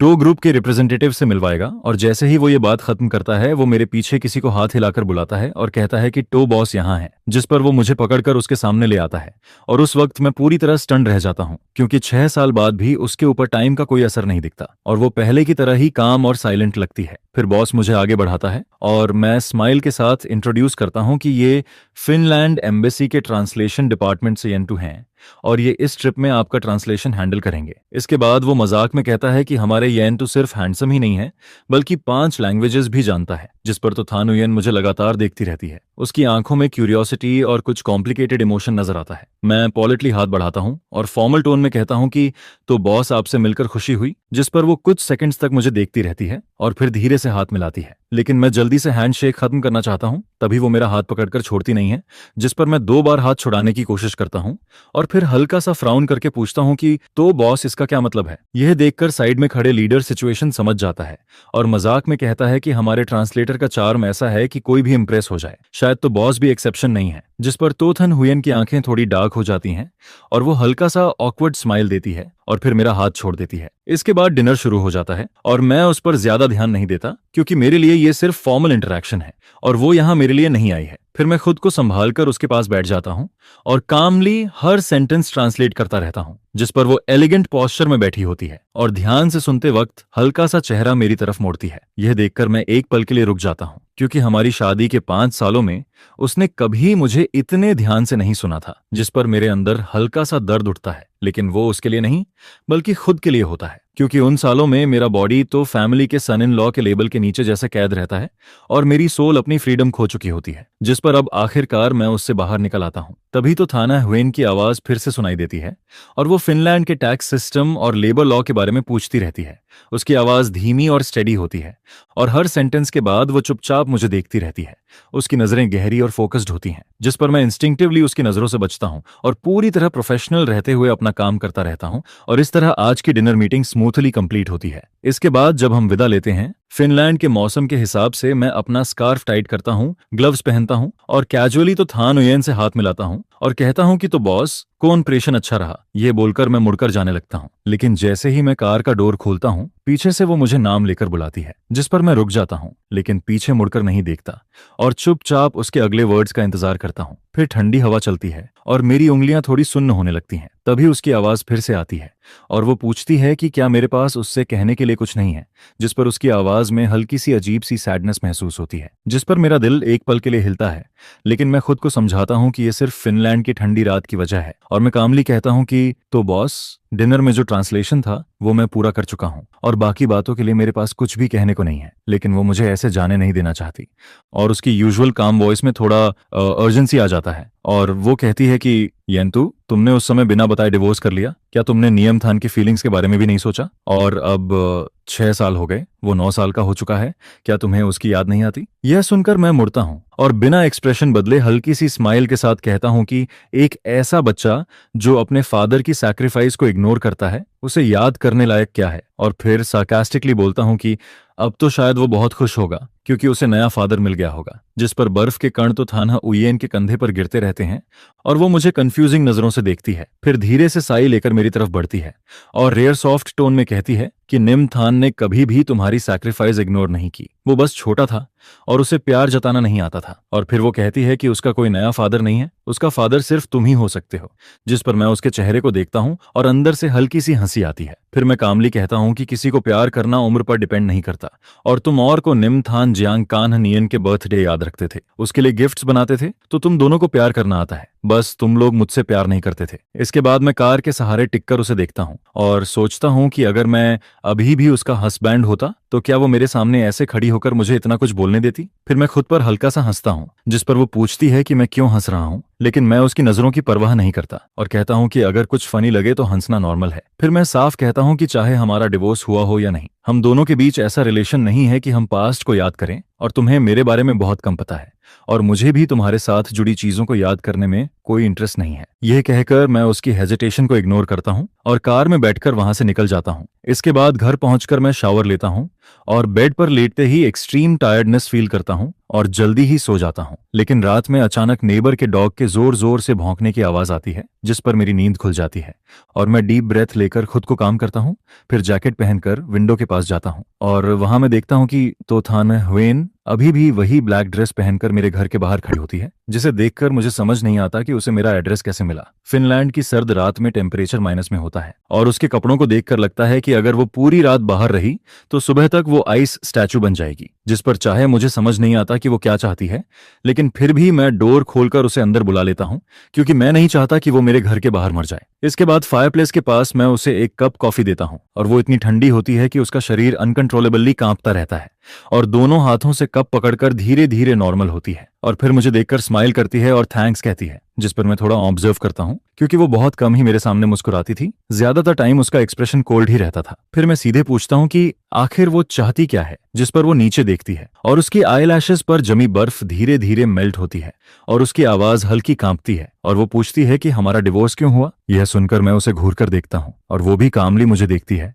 उसकी आंखों में रियल कंफ्यूजन होता है, लेकिन मेरे अंदर इमोशंस उलझ जाते हैं। फिर मुझे एहसास होता है कि हमारे 5 साल की शादी जैसे उसके लिए कभी एग्जिस्ट ही नहीं करती थी, जिस पर मैं डीप साई लेता हूँ और अंदर ही अंदर रिग्रेट करता हूँ कि मैंने उसे अंदर क्यों आने दिया। फिर वो हेजिटेशन के बाद मेरा नाम लेती है, येंतु, जिसे सुनकर मुझे अजीब लगता है, क्योंकि वो पहली बार मुझे इतनी सीरियसनेस से बुला रही होती है, वो भी डिवोर्स के 6 साल बाद। जिस पर मैं सार्कास्टिक नजरों से उसे देखता हूँ और कहता हूँ कि तो था ना हुएन, क्या तुमने कभी सोचा कि इस डिवोर्स की जिम्मेदारी तुम्हारी भी हो सकती है? यह सुनते ही उसका चेहरा स्टिफ हो जाता है और उसकी आंखों में कंफ्यूजन दिखता है, क्योंकि वो हमेशा प्रिविलेज्ड लाइफ जीती आई है और हर चीज आसानी से कंट्रोल कर लेती है, इसलिए उसे कभी आसपास की चीजों की परवाह नहीं रही। जिस पर मुझे लगता है कि मैं शायद उन फ्यू लोगों में से हूं जो उसके कंट्रोल से बाहर निकल जाते हैं और अचानक मेरी आंखें थोड़ी नम हो जाती हैं, लेकिन मैं तुरंत खुद को संभाल लेता हूं। फिर मैं कामली कहता हूं कि डिवोर्स से पहले मैंने उसे कई बार कहा था कि अगर वो और नियमथान जांगचैनहनियन को पसंद करते हैं तो मैं डिवोर्स के लिए रेडी हूं और नियमथान की कस्टडी भी छोड़ दूंगा और हमारी जॉइंट प्रॉपर्टी भी उसे दे दूंगा। नियमथान के नाम ट्रांसफर कर दो और मुझे एक ऐसा बाप समझ लो जो वेलकम नहीं है। ये सब छोड़कर बच्चे की परवरिश के लिए पैसे मान लो। यह बात मैं साफ साफ हर वर्ड में उसे बोलता हूँ।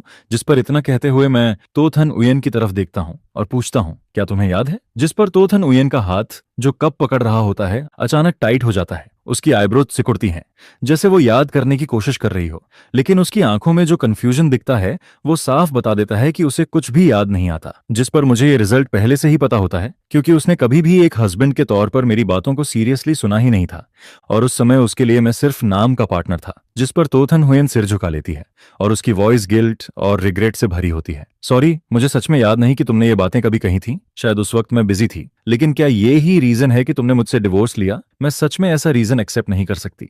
जिस पर मैं सीधा पूछता हूँ, तो फिर हर रात जब तुम घर आती थी तुम्हारे कपड़ों पर जो परफ्यूम की स्मेल होती थी उसका क्या ये रीजन डिवोर्स के लिए काफी नहीं है? ये सुनकर तोथन हुएन का चेहरा एकदम फ्रीज हो जाता है और वो जैसे मेरी बातों में कॉन्ट्राडिक्शन पकड़ने की कोशिश करती है, लेकिन फिर भी डिसबिलीफ में सिर हिला देती है। जियांग कान्हानियन की वजह से तुमने मुझसे डिवोर्स लिया। जिस पर उसकी आवाज में शॉक और भी बढ़ जाता है, जैसे उसे ये बात और भी ज्यादा एब्सर्ड लगती है, जबकि मेरा बच्चा बस कोल्ड तरीके से कॉफी पीते हुए सिर हिलाता है। हाँ, हर दिन तुम जियांग कान्हानियन की स्मेल लेकर घर आती थी और नियमथान तो हर वक्त चाहता था कि अंकल जियांग उसका नया डैड बने। फिर मैं कहता हूँ, क्या मैं अब भी शेमलेस होकर इस फैमिली का सन इन लॉ बना रहूं जो मुझे कभी चाहिए ही नहीं था? जिस पर तोथन हुएन का चेहरा पहली बार पूरी तरह पेल पड़ जाता है और वो पूछती है, तो तुम मुझ पर चीटिंग का शक करते हो? जिस पर मैं एक उंगली उठाकर उसके सामने हिलाता हूँ, ये शक नहीं है। जब तुम बिना किसी हेजिटेशन के जियांग कान्हानियन को हर इवेंट में ले जाती हो और दूसरों से उसे इंट्रोड्यूस करवाती हो, जब तुम्हारे फ्रेंड्स मेरा मजाक उड़ाते हैं और कहते हैं कि तुम दोनों ज्यादा कंपैटिबल हो, और जब तुम जल्दी से उसके पास जाने के लिए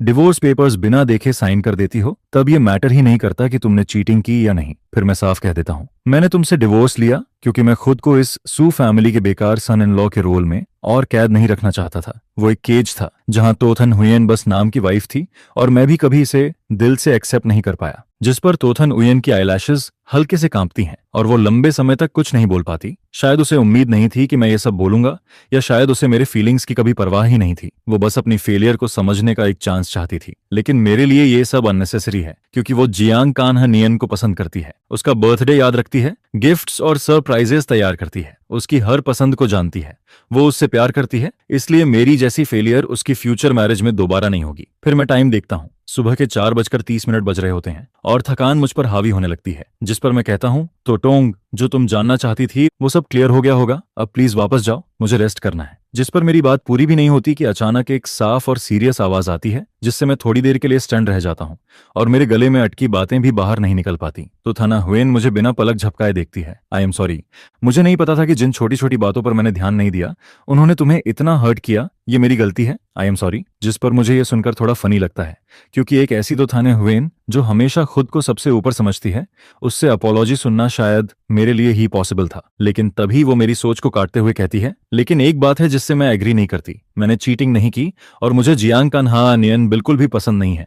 मैं उसकी केयर सिर्फ अपनी सिस्टर की लास्ट विश पूरी करने के लिए करती हूँ, और जब लोग उसे मेरा हस्बैंड कहते हैं तो मैं उसे करेक्ट नहीं करती, क्योंकि अगर मेरी सिस्टर जिंदा होती तो वो सच में उसका हस्बैंड होता। जिस पर मैं कोल्ड तरीके से कहता हूँ, अब ये सब मैटर नहीं करता। यह सुनकर उसकी आंखों में हर्ट साफ दिखता है, लेकिन वो तुरंत कहती है, नहीं ये बहुत इंपॉर्टेंट है। इन 6 सालों में जब तुम गए थे, मैं और निमथान तुम्हें बहुत मिस करते हैं। मैं चाहती हूँ कि हम अपने बीच की गलत फहमियां खत्म करें और तुम वापस घर आ जाओ। जिस पर एक पल के लिए मुझे लगता है कि वो मजाक कर रही है।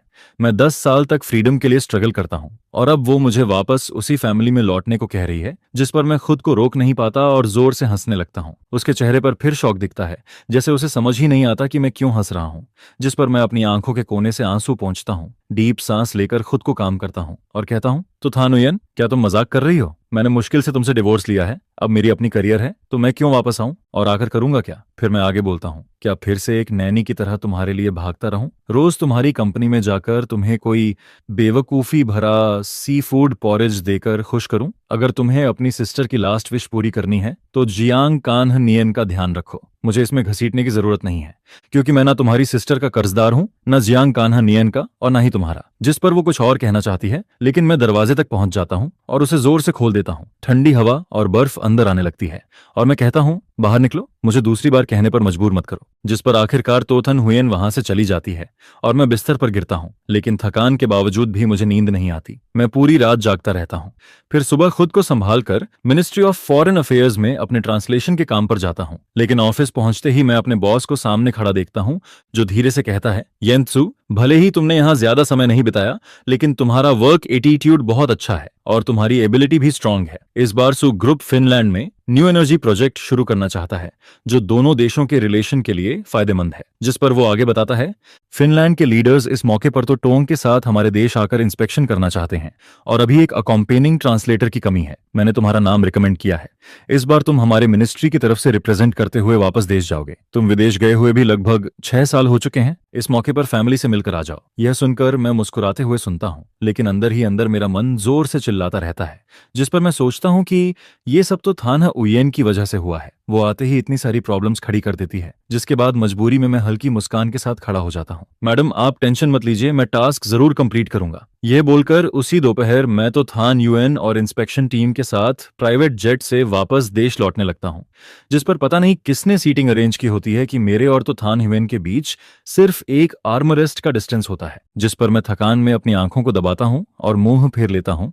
उसकी तरफ देखना भी नहीं चाहता, जबकि हम दोनों ने पूरी रात नहीं सोया होता। फिर भी उसके चेहरे पर जरा भी थकान नहीं दिखती। थोड़ी देर बाद अचानक मेरे ऊपर एक सॉफ्ट और थिक ब्लैंकेट डाल दिया जाता है, जिस पर तो थाना उयेन बहुत केयरफुली उसे एडजस्ट करती है, जैसे मुझे जगाना नहीं चाहती हो। लेकिन मैं सोया नहीं होता, बस उसे देखना अवॉइड कर रहा होता हूँ। मेरे लिए वो कभी एक ऐसी इंसान थी जिसे मैं दिल से पसंद करता था और एडमायर करता था, लेकिन वही मेरे लिए एक केज भी बन गई थी, जिस पर डिवोर्स पेपर्स साइन करने के उसी पल से हमारे बीच का रिश्ता पूरी तरह खत्म हो चुका था। लेकिन मुझे उम्मीद नहीं थी कि प्लेन से उतरते ही मैं उस इंसान को देखूंगा जिससे अब सिर्फ खून का रिश्ता बचा है। निमथान अपनी ग्रैंडमदर का हाथ पकड़े वेटिंग एरिया में खड़ा होता है, जो अब 9 साल का हो चुका है, और उसकी आंखें रो रो कर लाल हो चुकी होती हैं। जैसे ही वो मुझे देखता है, जोर से चिल्लाता है, पापा। जिस पर इंस्पेक्शन टीम के लीडर्स एक दूसरे को कंफ्यूज्ड होकर देखते हैं और कोई धीरे से पूछता है कि ये क्या हो रहा है। जिस पर मैं काम तरीके से मुस्कुराते हुए कहता हूँ, ये बच्चा शायद अपने पापा से बिछड़ गया है। जिस पर बगल में खड़ी तो थन हुएन धीमी आवाज में कहती है, तो उसे फिनिश लैंग्वेज समझ आती है। सोनियम थन मेरी तरफ दौड़ने की कोशिश करता है,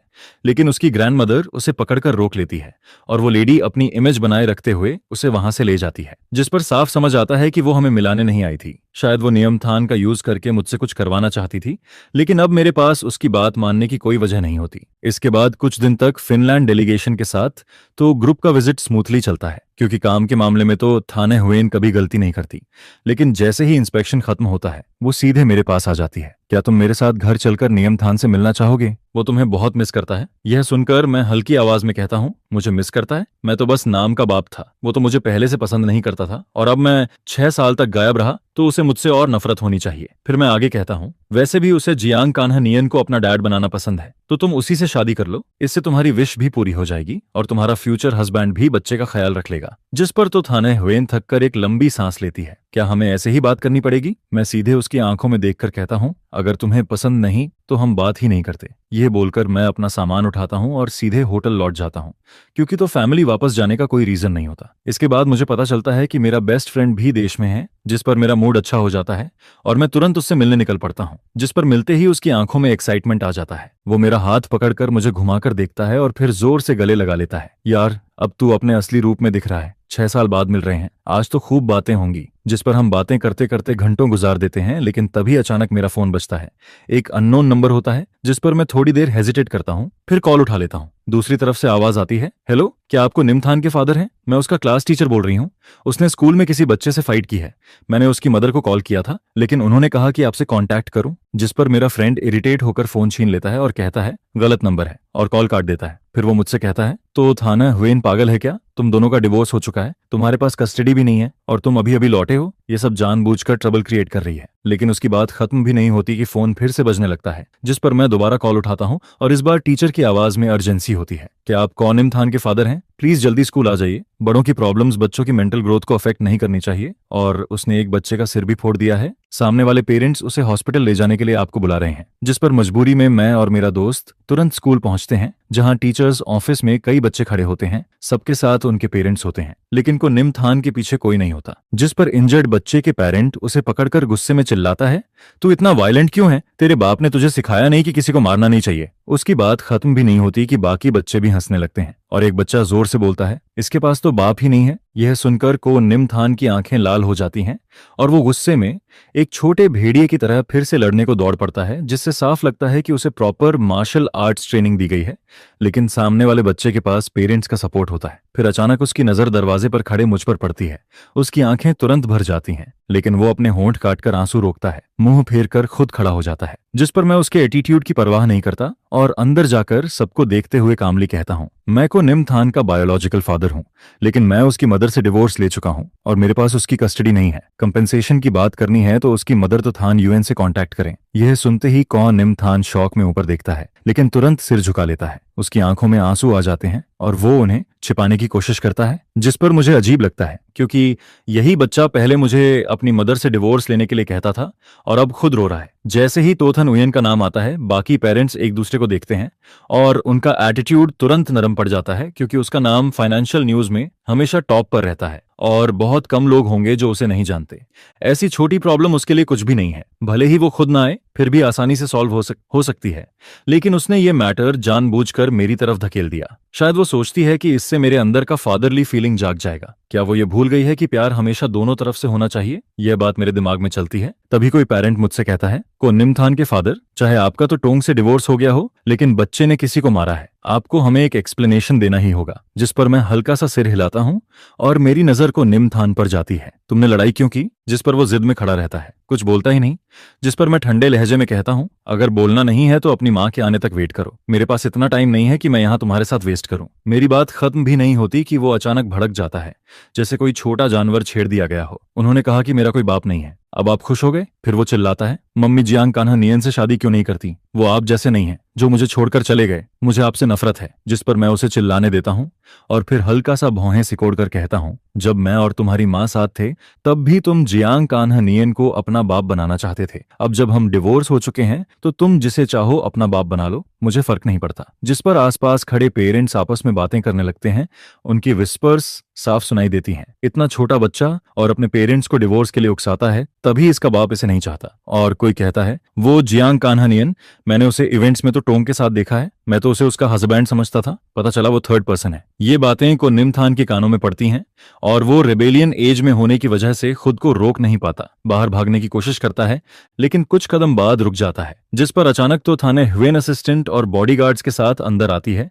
उसका चेहरा बिल्कुल एक्सप्रेशनलेस होता है, लेकिन उसकी प्रेजेंस इतनी हैवी होती है कि पूरा ऑफिस शांत हो जाता है और वो ठंडी नजरों से सबको देखते हुए पूछती है, क्या हो रहा है यहाँ? जिस पर कोई कुछ नहीं बोलता। और कौ निम थान भी डर के मारे सिर झुका लेता है, जोर से सांस लेने की हिम्मत भी नहीं करता। मैं कैजुअली उसे देखता हूं और कहता हूं, अच्छा हुआ तुम आ गई। गार्डियन होने के नाते ये मैटर तुम्हें हैंडल करना चाहिए। मैं चलता हूं। यह कहकर मैं वहां से निकल जाता हूं, चाहे वो दोनों पीछे से मुझे पुकारते ही क्यों न रहें। जिस पर मेरा दोस्त मुझे देखकर गुस्से में बोलता है, उस नालायक बच्चे के लिए तू क्यों परेशान हो रहा है? तुझे पता भी है जब तू गया था वो जियांग कान्हनियन को अपना नया बाप बनाने के लिए जिद कर रहा था, तो थानवेन ने उसे थप्पड़ मारा तो वो घर छोड़कर भागने चला गया था, लगभग किडनैप हो जाता। जियांग कान्हनियन ने उसे बचाया था। दोनों की बॉन्डिंग तो बहुत स्ट्रांग है। जिस पर मैं और मेरा दोस्त सीधे बाहर चले जाते हैं और स्कूल वाली बात को मैं जल्दी ही भूल जाता हूं। लेकिन जब हम दोनों नशे में बाहर निकलते हैं तभी सामने तो थान उयेन और को निम थान खड़े मिलते हैं। वो उसका हाथ पकड़े काफी देर से बाहर वेट कर रही होती है और मुझे देखते ही उसकी आंखों में हल्का सा इमोशन आता है। येंत्सु, हमें बात करनी है। मैं उसका स्टबर्न नेचर जानता हूं, इसलिए टाइम वेस्ट नहीं करना चाहता। जिस पर मैं अपने दोस्त को कैब लेकर भेज देता हूं और खुद उनकी कार में बैठ जाता हूं। को निम थान फ्रंट सीट पर बैठता है और मैं तो थान ह्वेन के साथ पीछे। जिस पर कार के अंदर का माहौल इतना हैवी हो जाता है कि ड्राइवर की निगलने की आवाज तक सुनाई देती है। थोड़ी देर बाद कार एक रेस्टोरेंट के सामने रुकती है। वेटर डोर खोलने आता है, लेकिन तो थान उयेन खुद पहले डोर खोल देती है। जिस पर मैं उसका हाथ इग्नोर करके बाहर निकल जाता हूँ। ये वही रेस्टोरेंट होता है जो मैंने 6 साल पहले अपने बर्थडे पर बुक किया था, जिस पर मैंने उसे इनवाइट किया था, लेकिन वो नहीं आई।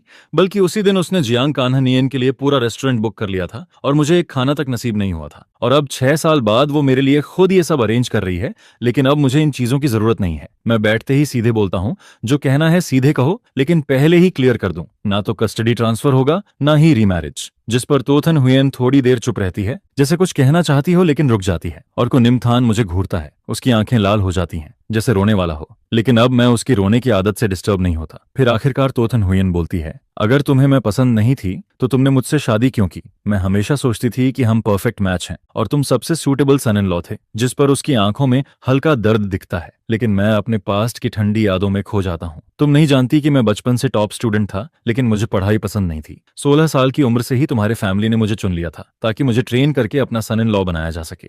फिर मैं आगे कहता हूँ, मैंने इस अरेंजमेंट के खिलाफ रिबेल किया, अर्ली रिलेशनशिप में पड़ा और मुझे रिफॉर्म स्कूल भेज दिया गया। जब तक हमारी शादी का टाइम नहीं आया तब तक मुझे वहीं रखा गया। जिस पर मैं ठंडी आवाज में बोलता हूँ, वो मेमोरीज आज भी मैं याद नहीं करना चाहता, इसलिए मैं कभी तुम्हारा हस्बैंड बनना नहीं चाहता था, न पहले न अब। फिर मैं कहता हूँ, मैंने कभी हैप्पी फैमिली का सपना जरूर देखा था, लेकिन तुम्हारे फैमिली ने खुद उसे तोड़ दिया और मुझे समझ आ गया कि तो फैमिली एक केज है जहां अगर मैं नहीं निकला तो पूरी जिंदगी कैद रहूंगा। अब मेरी अपनी नई जिंदगी है और तुम लोग बस इतना करो कि मुझे डिस्टर्ब मत करो। यह कहकर मैं उठ जाता हूँ। फिर आखिरी में कहता हूँ, और ये रेस्टोरेंट 6 साल पहले की उस रात के बाद से मुझे इससे नफरत है। यह बोलकर मैं बिना उन्हें कुछ कहने का मौका दिए बाहर निकल जाता हूँ।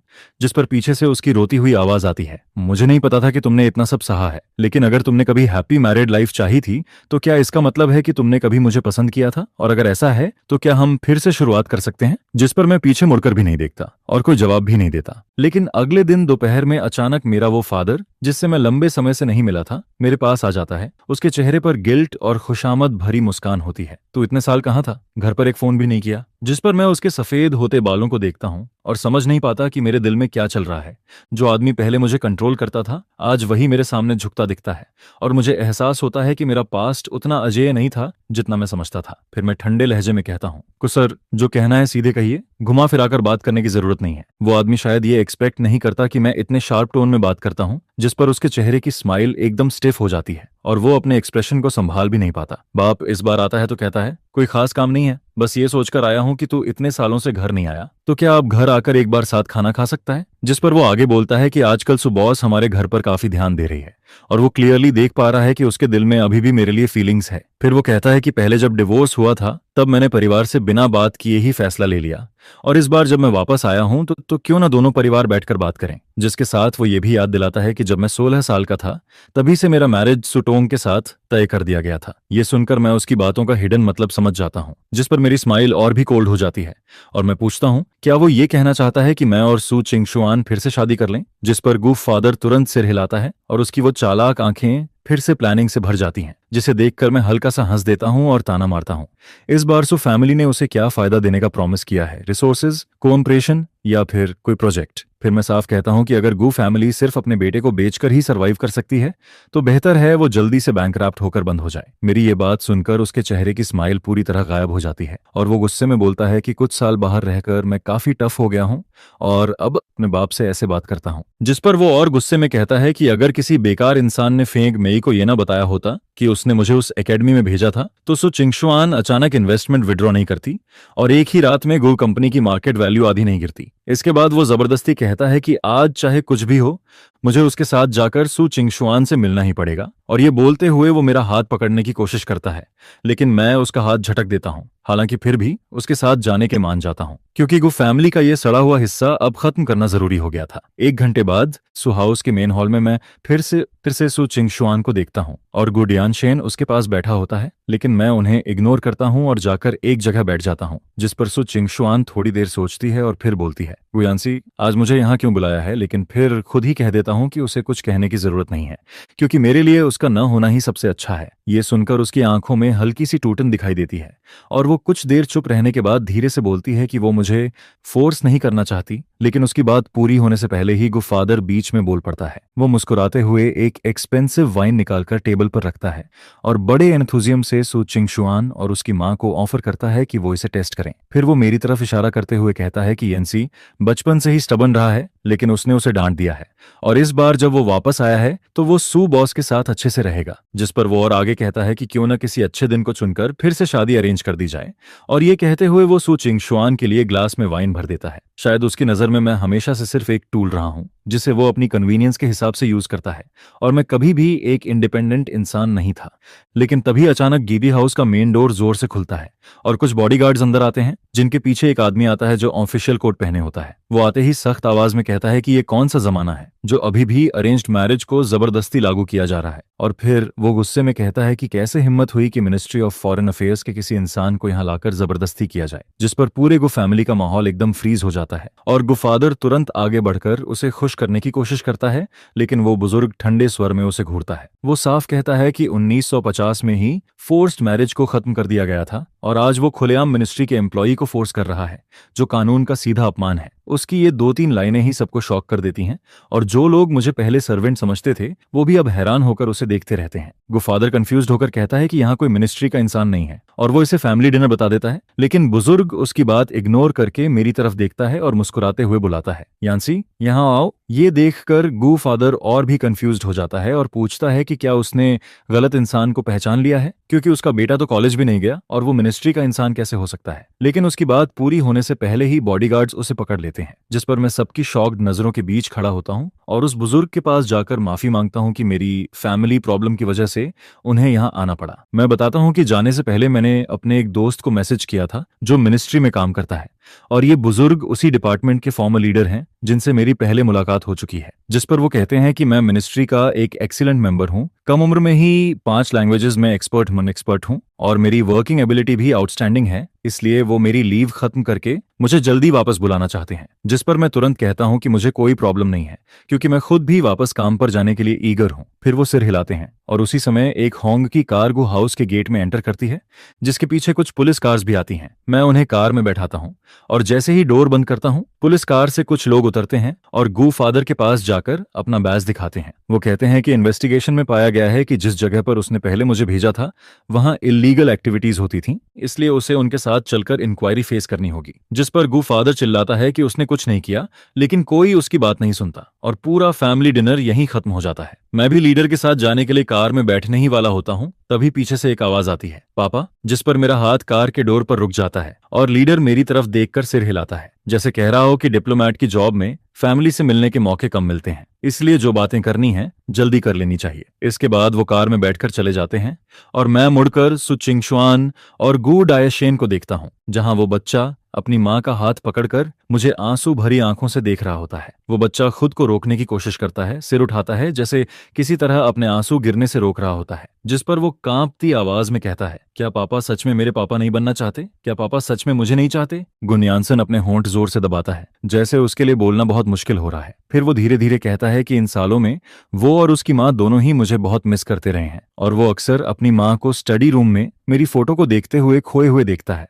और जो बातें उसने पहले कही थीं वो इसलिए क्योंकि वो समझदार नहीं था। जिसके साथ वो पूछता है, क्या मैं उसे माफ कर सकता हूँ? उसे देखकर मेरे दिल में हल्का सा दर्द उठता है, क्योंकि आखिर वो मेरा ही बेटा है और उसके लिए कुछ फील न करना नामुमकिन होता है। लेकिन अब मैं भले ही सब कुछ छोड़ चुका हूं, फिर भी अपने पुराने दोस्त की जगह लेकर उसे माफ नहीं कर सकता, जिस पर मैं शांत और नरम नजरों से उसकी तरफ देखता हूं। मैं कहता हूं कि हमारे साथ बिताया गया समय बहुत कम था। उन 3 सालों में भी 1 साल ऐसा था जब उसे दुनिया की सही समझ नहीं थी, लेकिन फिर भी मैं हर दिन उसे गोद में उठाता था, उससे लगातार बातें करता था, हालांकि उसे शायद कुछ भी याद नहीं है। फिर धीरे धीरे जब उसने दुनिया को समझना शुरू किया तो उसके अंदर गलत सोच बनने लगती है, और मेरे उसके पिता होने से ज्यादा वो किसी और को अपना पापा बुलाना चाहता है। भले ही वो उस समय एक मासूम बच्चा था, लेकिन उस पल मेरा दर्द बिल्कुल रियल था, जो कभी फेक नहीं था। इसके बाद के 6 सालों में मैं उसकी जिंदगी में मौजूद नहीं था, और मैंने उसकी अपब्रीडिंग में भी कोई रोल नहीं निभाया। जिस पर सच कहूं तो मुझे उसे डांटने या सिखाने का कोई हक नहीं है। लेकिन फिर भी